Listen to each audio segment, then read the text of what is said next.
Hello everyone. First of all the best for your DCET exams. This presentation is a small initiative from the Electronics and Communication Engineering Department, Canara Engineering College, Bantwal, for you to prepare for the DCET exam.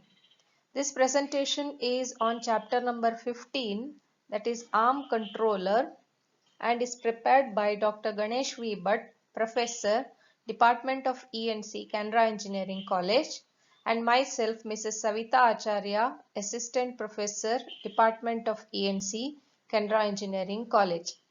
Please go through this presentation and I am sure it will be of great help for you on this subject. There are a number of questions prepared on this subject. All are multiple choice questions. The correct answer will be given and also the justification for the correct answer will be explained one by one.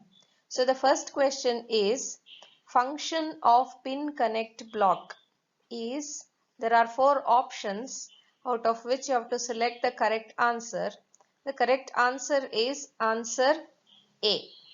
That is, function of the pin connect block is to select the function of pin which have more than one function.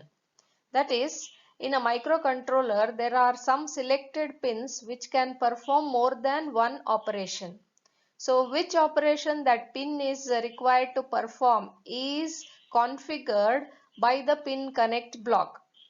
So the pin connect block allows the selected pins of the microcontroller to have more than one function, and the purpose of this block is to configure the microcontroller pins to the desired functions. Second question, register bit size in ARM controller in LPC 2148 is. The answer is C, that is 32 bit. So as you know, LPC 2148 microcontroller is a 32-bit microcontroller. So when we say a microcontroller is 32-bit, that means its register size is 32-bit. That is, all its functional units are capable of handling 32 bits of data at a time. Question number 3. Instruction which moves data from GPR register to CPSR. GPR stands for General Purpose Register and CPSR stands for Current Program Status Register. The answer is A. MSR stands for Move to Status Register. Now, this CPSR register, that is the Current Program Status Register, holds the status of the processor after any operation. So after any operation is performed like addition, multiplication or whatever, the conditional flags which depict the status of that operation are set or reset in this current program status register. So this MSR instruction, that is move to status register instruction, transfers the contents of a source register into the CPSR or the SPSR. SPSR stands for saved program status register. That is, the contents of the CPSR are saved in SPSR. So the MSR instruction may be used to update the processor mode, condition code flags or interrupt enables. That is, the CPSR register, in addition to containing the condition code flags, also contains some bits for setting the processor mode and enabling the interrupts and so on. Question number 4. All the thumb instructions are dash in length. The answer is B, that is 16-bit.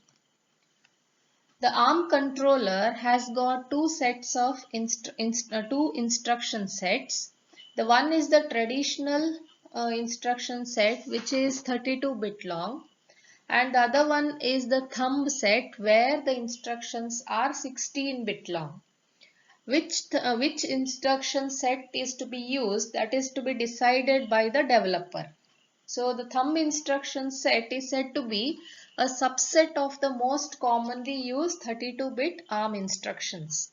And for each thumb instruction, there is a corresponding 32-bit ARM instruction that has the same effect on the processor model.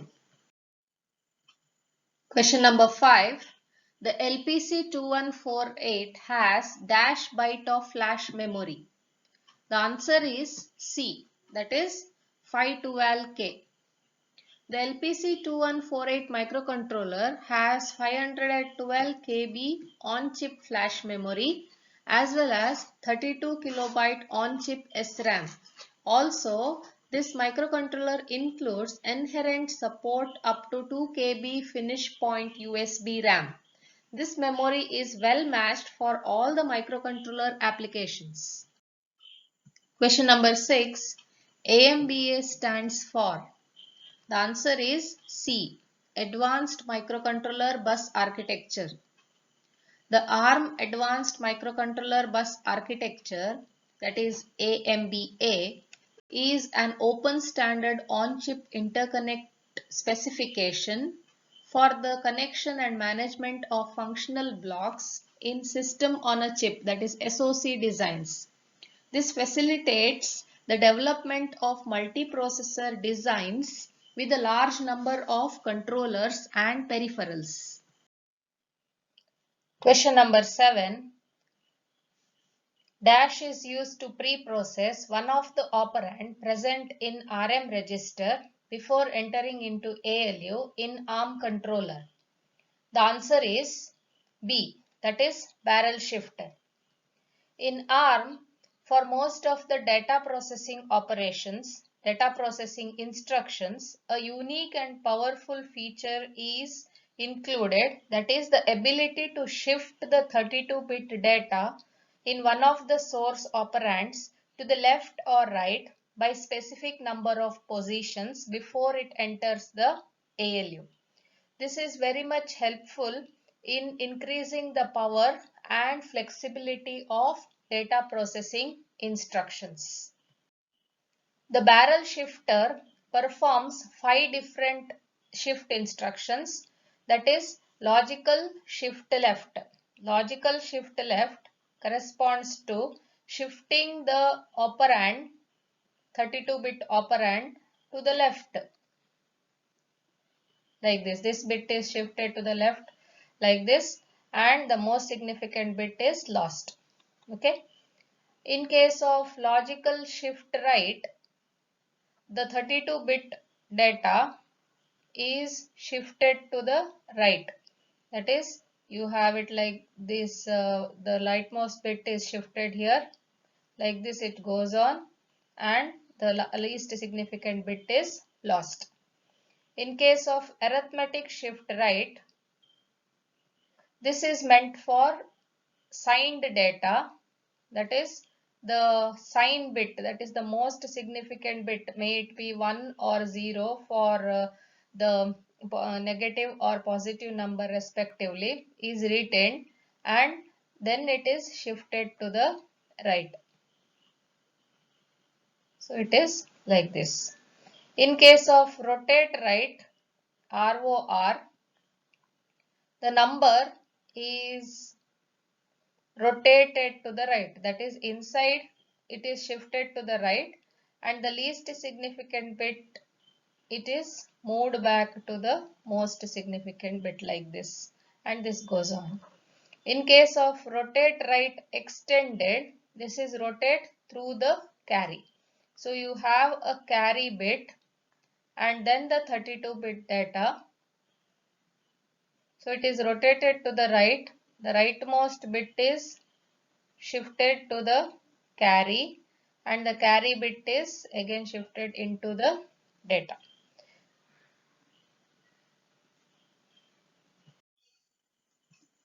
Question number 8.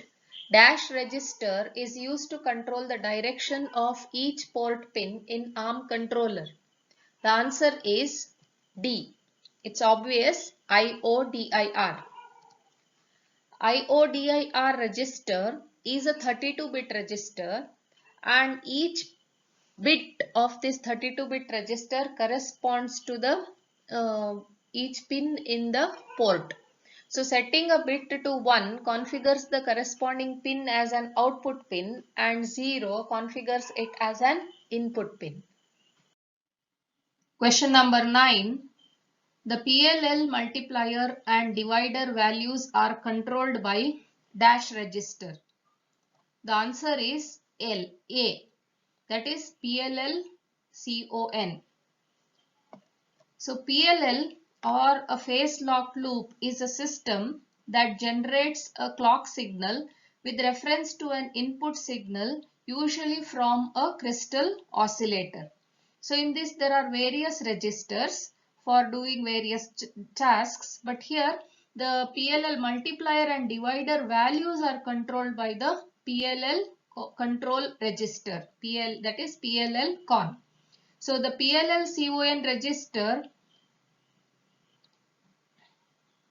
contains the bits that enable and connect the PLL.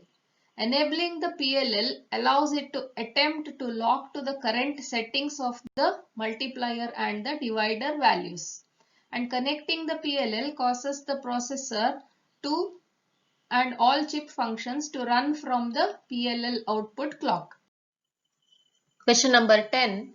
Which of the following register in ARM7 is used to point to the location of currently executing instruction in a program?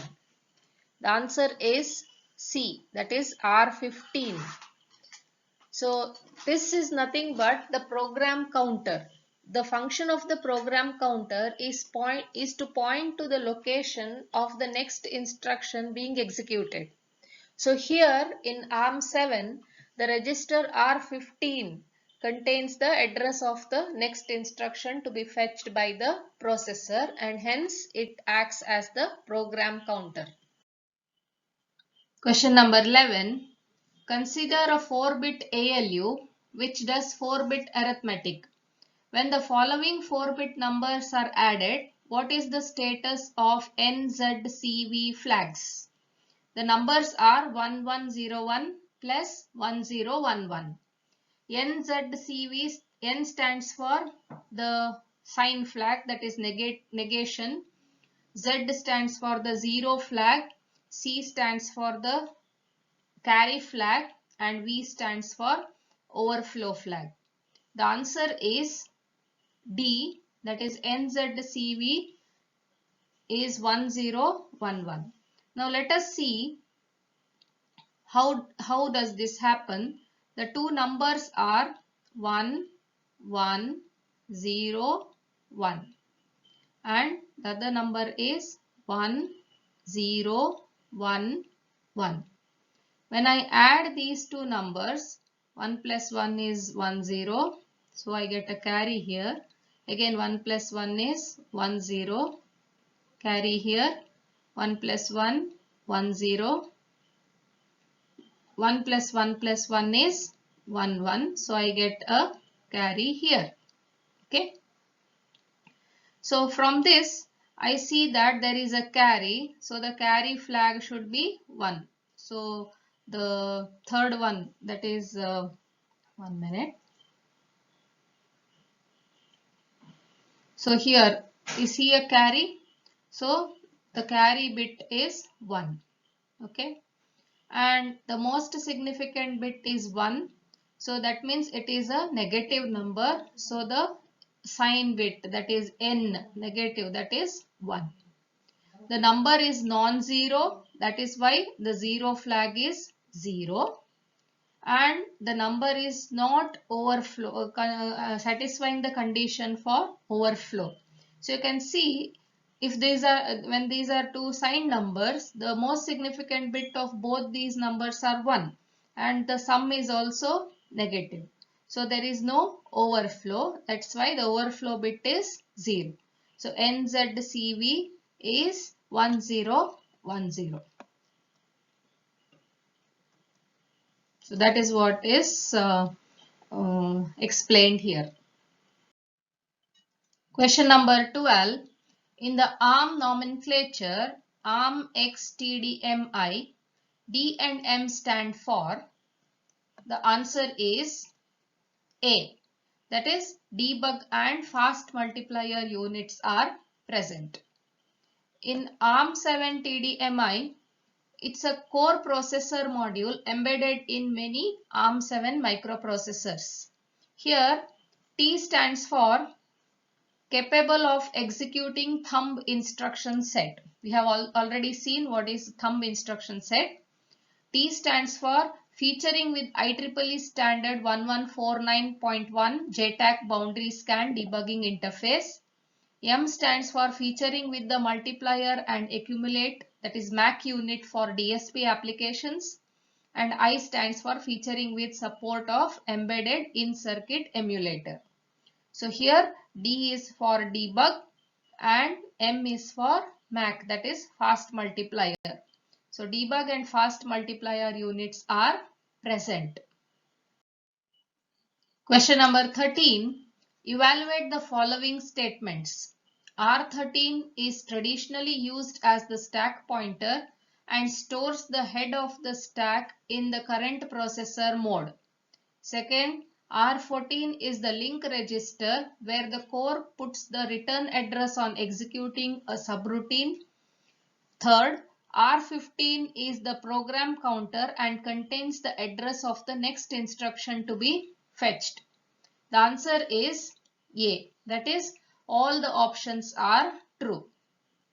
So apart from R0 to R12 general purpose registers, there are 3 special purpose registers in ARM7. That is, R13 is reserved for holding the stack pointer. That is, it always points to the top of the stack.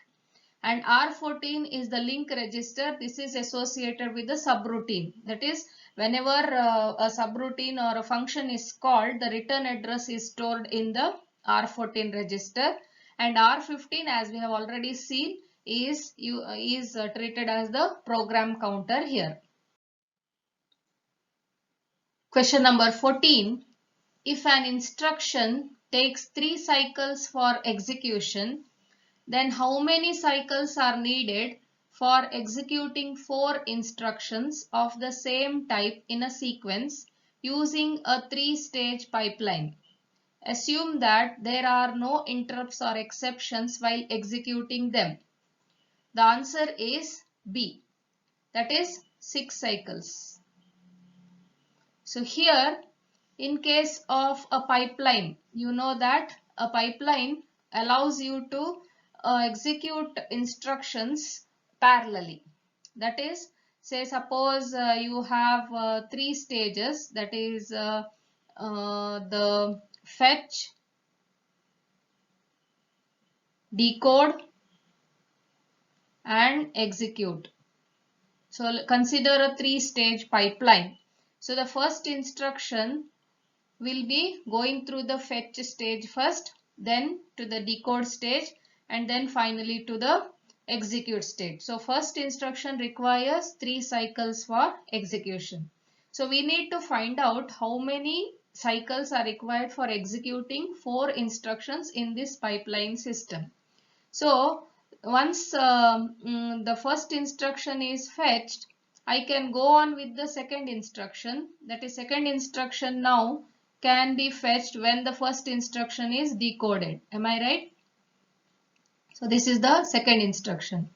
So decode of the second instruction will happen here and the second instruction is executed here. Now I can go on with the third instruction from here. So the third instruction is fetched, decoded and executed. Okay.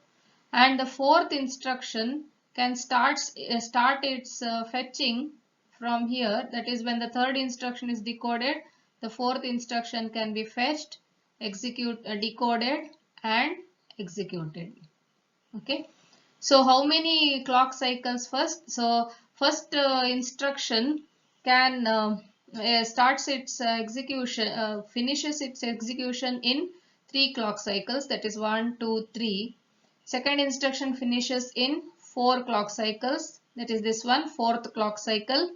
third instruction in the 5th clock cycle, and the 4th instruction in the 6th clock cycle. Question number 15. Which of the following statements are true with respect to pipelining? Pipelining is an implementation technique whereby multiple instructions are overlapped in execution.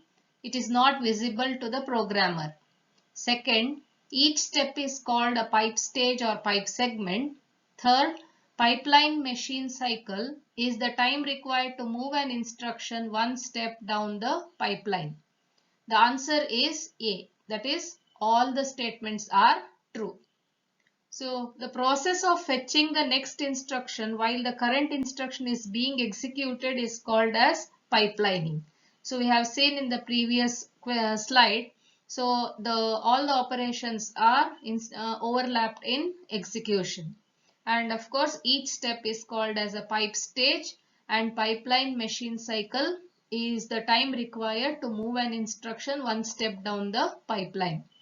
Pipelining is supported by the processor to increase the speed of program execution. Question number 16. Control signals can be categorized by the pipeline stage that uses them. Which one of the following signal could be used in the execution stage of an instruction? The answer is obvious. It is C, ALU operation. So the three stages used in the pipeline are fetch, decode and execute. So in fetch, the processor fetches the instruction from memory. In the decode stage, it decodes the instruction and recognizes the operation to be performed by that instruction. And in the execute stage, the processor processes the instruction and writes the result back to the desired register. So as the execution is done in ALU, the control signal is ALU op. Question number 17. Instruction used to multiply R5 contents by R4 and to store the result into R6 is called. The answer is B. So the instruction mul R0, R1, R2. In this, the first operand is the destination register and the next two registers are the two operands to be multiplied. So this instruction stands for R0 equal to R1 into R2. The other two options here include a shift operation here. So the barrel shifter that we have seen in the previous slide, that is this shifts the operand before it is multiplied and stored into the destination register. Question number 18. Which among the following data processing instructions does not use the barrel shifter? The answer is A. That is add R2, R5, R4. All the remaining operations have got this shift operation. That is, all the other instructions have got this shift operation, that is LSR, LSL and ROR. So barrel shifter will do the pre-processing on RM. Then the result from the barrel shifter will be used by ALU for data processing. Shift instructions used for this purpose are logical shift left, rotate right, arithmetic shift right, logical shift right and rotate right extended. Question number 19. State whether the following statement is either true or false. Reset vector is the location of the first instruction executed by the processor when power is applied. This instruction branches to the initialization code. The answer is B, that is true. So the reset vector of a processor is the default location where upon a reset, the processor will go to find the first instruction to execute.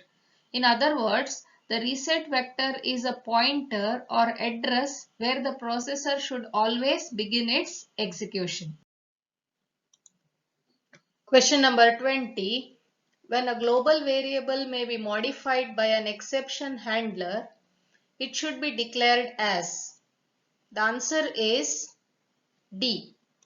That is, the declaration of a variable as volatile tells the compiler that the variable can be modified at any time externally to the implementation. For example, by the operating system, by another thread of execution such as an interrupt routine or signal handler, or by hardware. That's why the answer is volatile. The global variable should be declared as volatile. Question number 21.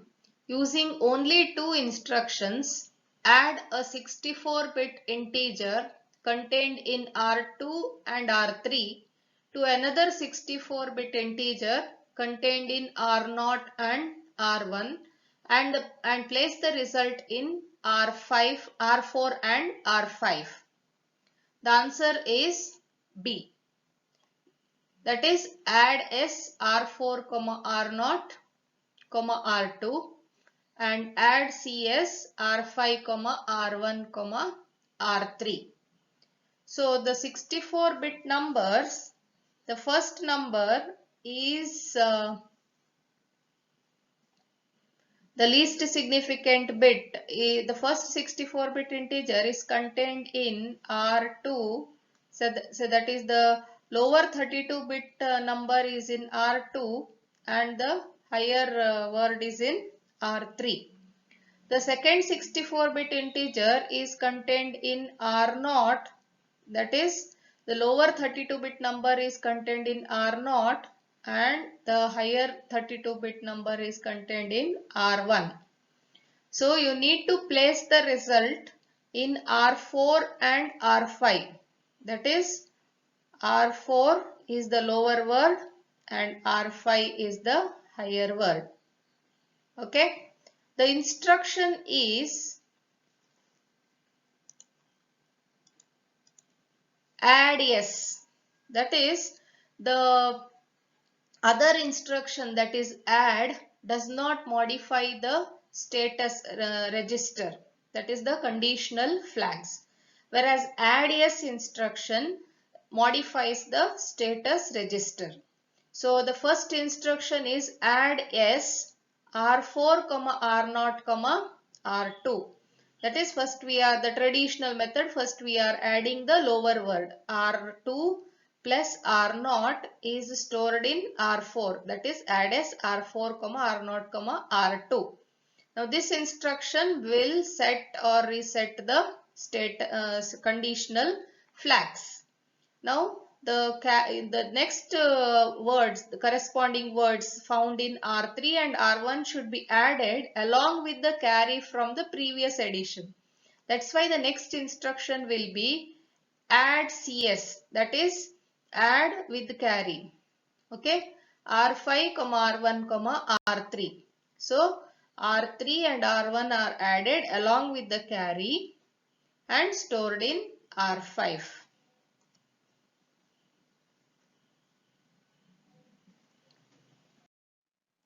Question number 22. Which of the following instruction ignores operand 1? The answer is A. That is the move instruction. So move is a data transfer instruction in which first operand is destination and second operand is the source. So the source is copied to the destination. That is, the destination is overwritten. Whereas the other three instructions, that is multiply, add and subtract, are arithmetic operations. Question number 23. Equivalent of RD equal to naught of RM. This operation is performed by which instruction? The answer is A. That is move negative, MVN. So MVN RD, Rn is an instruction which performs RD equal to naught of Rm. Question number 24. What are the contents of R1 and R2 after the instruction MVN R1, R2 are executed? And assume R2 equal to 0 1 0 1 0 1 0 1. The answer is B. So let us see how does this work. So R2 is 0 1 0 1 0 1 and 0 1. So we know that move is R1 is nothing but not of R2. So just to find the negation of R2, invert of R2, it will be 1 0 1 0 1 0 1 0. And the move instruction does not change the source operand. The move instruction does not change the source operand. Okay, so R2 should be 0 1 0 1 0 1 0 1 and R1 should be 1 0 1 0 1 0 1 0. So the answer is B.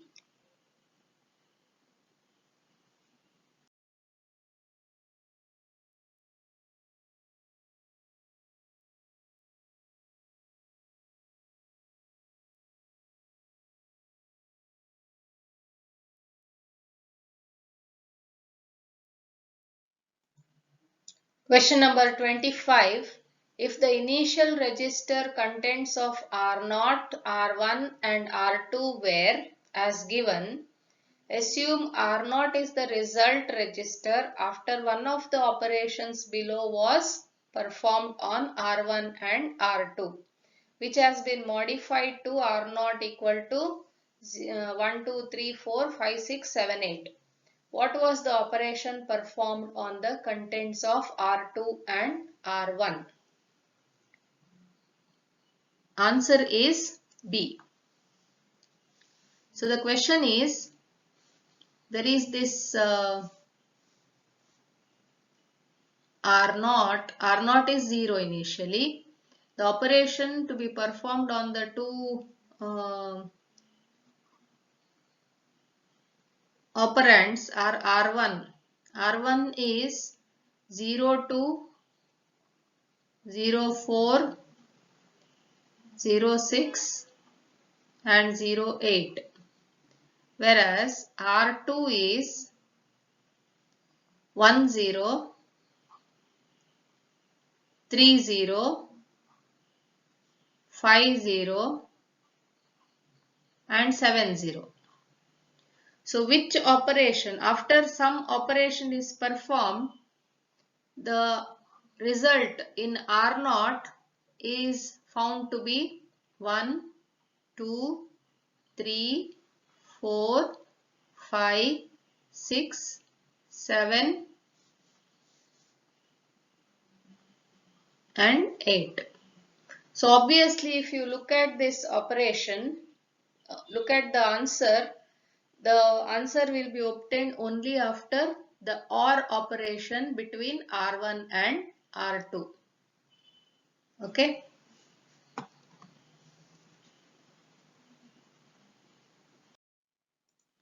Question number 26. R1 equal to 1 1 1 1, that is in binary. R2 equal to 0 1 0 1. The instruction BIC R0, R1, R2 gives you, answer is A. That is R0 is 1 0 1 0. The instruction BIC stands for bit clear, bitwise clear. So bitwise clear R0, R1, R2 gives you, so let me take the first operand, that is R1. R1 is 1 1 1 1 and R0, R2 is 0 1 0 1. So bitwise clear of R0, R1, R2, the instruction performs the first operand R1 and not of R2. Okay. So the first operand R1 as it is, not of R2 is 0 1 0 1, not of R2 is 1 0 1 0.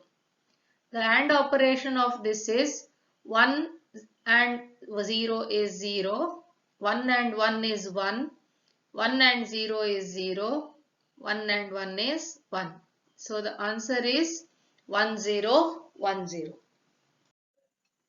Question number 27.